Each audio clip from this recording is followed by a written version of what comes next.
It's a storybook, essentially.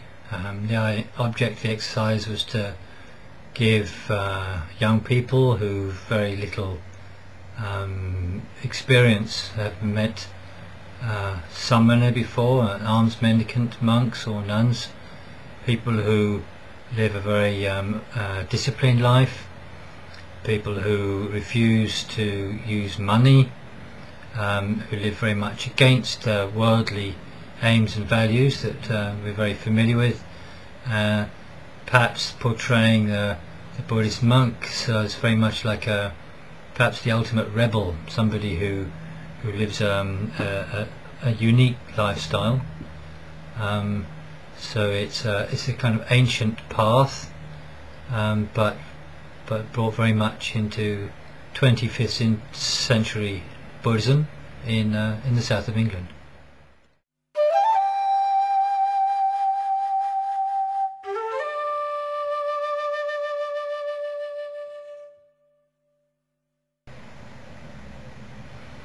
Yeah, interesting stroke of luck really. The first person I really shared my stories with, apart from my mother, was a visitor at the monastery, and I told him I was just developed an interest in writing, and he asked if he could have a look at what I was doing.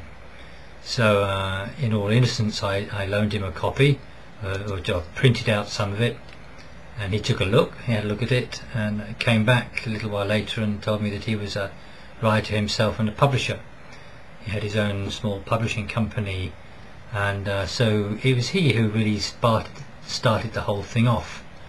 Martin, my good friend Martin King, is the publisher. He was the one who encouraged me to continue with it and try and make something which he was very happy to promote for me. So it's all Martin's fault really.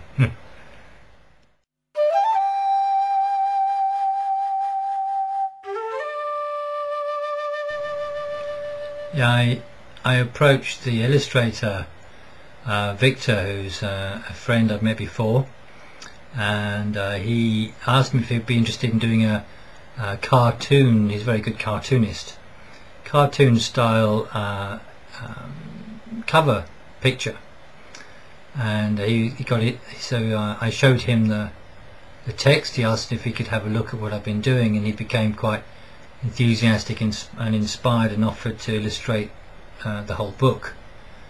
And initially I was a bit shy about this because I was wondering how far the publisher wanted to go as far as having a lot of colour illustrations, but he supported it. So it's a kind of joint effort with Victor, the artist. He conjured up some wonderful images, and a lot of encouragement from my friends. So I like to consider it a kind of our book rather than something I just produced on my own.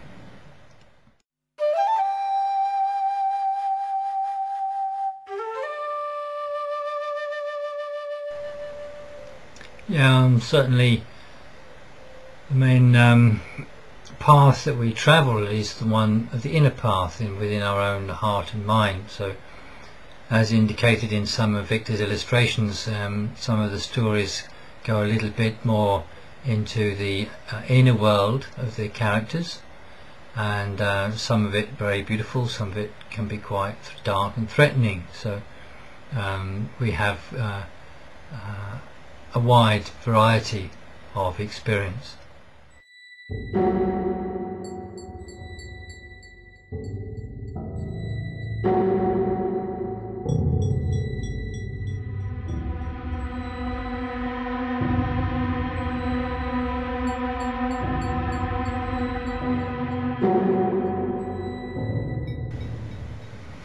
Yeah, going too long doing these walks in England, I mean I very much appreciate this country. It's my country of my birth, and it's a wonderful place for this kind of pilgrimage. The climate, at least for a couple of 2 or 3 months of the year, is very supportive. The people here are very generous, and we can walk into towns with my alms bowl in much the same way as was done in Asia. I have to be a little bit more patient, but I've never gone hungry with on these ventures, or at least not for very long.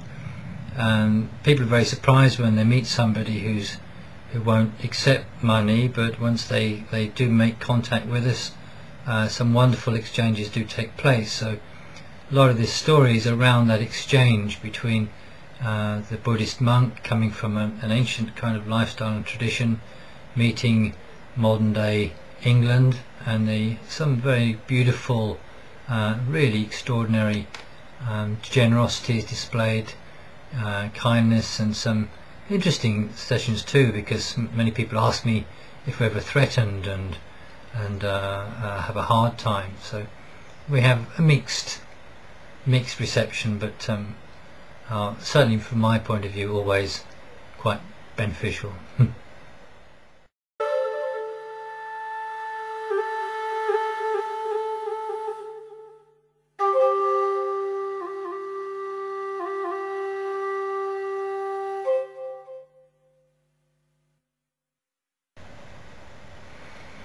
Yeah, well, all the stories are true in one way. They come from many years of experience, both of my own and some of my friends.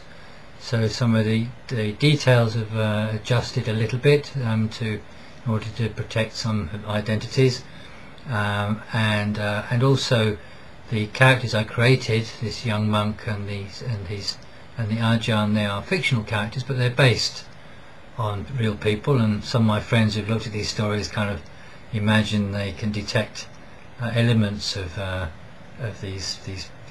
real characters in the book.